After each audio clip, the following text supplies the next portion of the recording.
Fala moçada, beleza? O Bruno Formiga na área, convidando você aí a se inscrever no canal da TNT, tocar na notificação, deixar o seu like, seu dislike, comentar o conteúdo, se curtir, compartilhar o conteúdo por aí.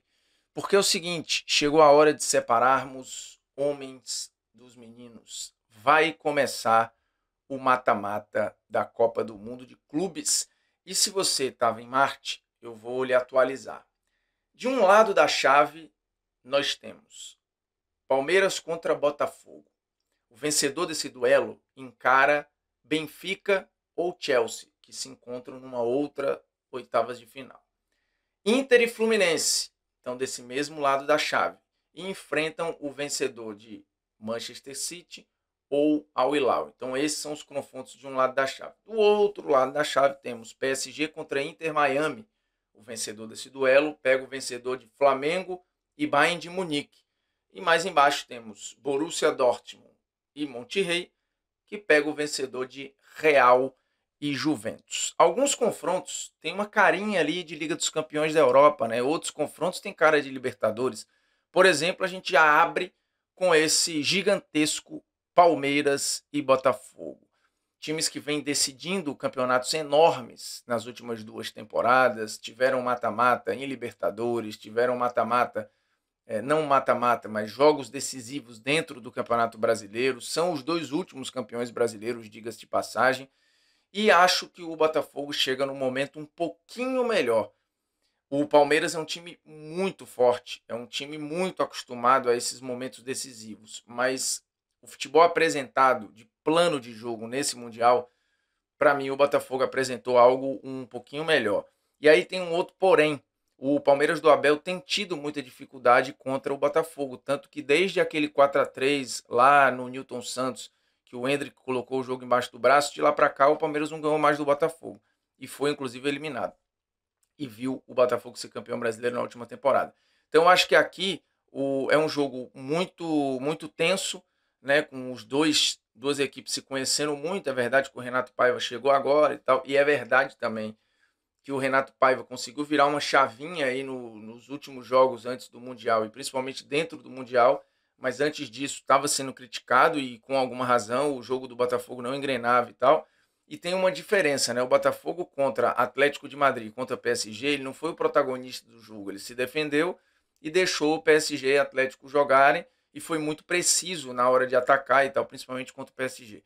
Contra o Palmeiras, o perfil do jogo é um pouquinho diferente, né? A tendência é de uma trocação um pouco maior, o que para o Botafogo pode ser bom, né? Um time que gosta de transições e tal. E aí vamos ver, o Palmeiras força muita bola na área, é um time de muita resiliência. É o jogo provavelmente mais equilibrado dessas oitavas de final. Embaixo temos Benfica e Chelsea. Esse jogo também é muito equilibrado, eu diria aberto. O Benfica fez uma Champions muito boa. Na temporada teve alguns momentos bem interessantes, mas é um time que oscila. O Chelsea também é uma equipe que oscila. Acho até o Chelsea mais talentoso. Mas o Benfica talvez nesse momento seja um time um pouquinho mais ajustado. Eu não me surpreenderia se o Benfica passasse. Se fosse para colocar fichas ali, é, talvez o talento do Chelsea funcionando e tal, o Chelsea tem mais potencial de passar do ponto de vista técnico, mas eu acho que enquanto engrenagem, enquanto equipe, o Benfica é um pouquinho melhor. Eu acho esse confronto também bastante equilibrado, mas muita coisa mesmo. Inter e Fluminense. Cara, o Fluminense ele fez um grande jogo contra o Borussia, mas não os outros dois jogos do Fluminense não foram bons. Inclusive o Fluminense passou aperto para classificar, né? Quando eu digo passou aperto é que em algum momento viveu agonia. E a Inter foi crescendo dentro do campeonato, fez um último jogo muito bom, né? Muito forte ali contra o River Plate.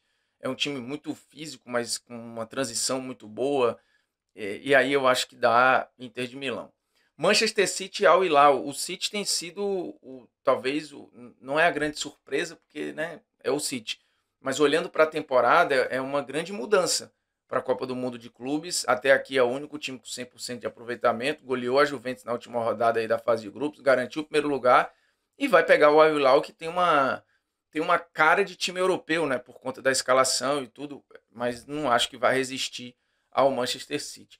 Vamos para o outro lado da chave, PSG e Inter Miami. Cara, tem que dar muita coisa errada aqui para o PSG não passar. O Inter Miami é um time vulnerável, é um time acessível, é um time fragilizado defensivamente. Fez um grande jogo contra o Palmeiras. E mesmo abrindo 2-0 no segundo tempo, na parte final do segundo tempo, foi pregando, foi pregando, foi pregando e viu o Palmeiras empatar o jogo. Então, assim, acho que o Inter não tem a menor condição de resistir ao PSG, a não ser que o PSG entre com a cabeça em outro lugar. O que eu acho que não vai acontecer. Flamengo e Bayern de Munique. Cara, eu acho que tem jogo aqui, eu acho que tem jogo. O Flamengo demonstrou que tem futebol para se defender, inclusive tendo a posse, mas é um desafiaço aqui, né? Porque o Bayern também é um time muito físico, de velocidade pelos lados, de controle e força no meio-campo. Tem o melhor goleiro que eu vi jogar. Por mais que eu acho que o Flamengo tenha condições de passar, e tem, eu acho que dá Bayern de Munique. Borussia Dortmund e Monterrey. Aqui eu não acho que tem nada garantido, cara. Assim, eu não sei que Borussia é esse, né? O Borussia às vezes é 8 ou 80 ali, eu não sei qual é, que cara de Borussia é essa que vai encarar o Monterrey. Teoricamente, o Borussia passaria. Mas eu tô achando que vai dar Monterrey aqui, velho. Honestamente. Real e Juventus, assim, a Juve eu acho um time perigoso pro Real encarar. Tem que ver qual é a vibe aí do Real Madrid, mas acho que dá Real. Então a gente teria nas quartas de final, pela projeção aqui, Botafogo e Benfica, Inter de Milão e Manchester City. Do outro lado, PSG e Bayern de Munique, Monterrey e Real Madrid. E aí, para não queimar conteúdo, quando for nas quartas de finais e elas estiverem definidas, eu volto aqui para a gente fazer outra projeção. Dê os seus pitacos, os seus palpites nos comentários. Depois a gente vê quem acertou mais, quem acertou menos.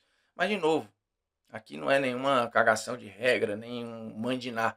É apenas uma projeção baseada naquilo que o campeonato mostrou e a temporada também. Beleza? É nóis, estamos juntos e um abraço.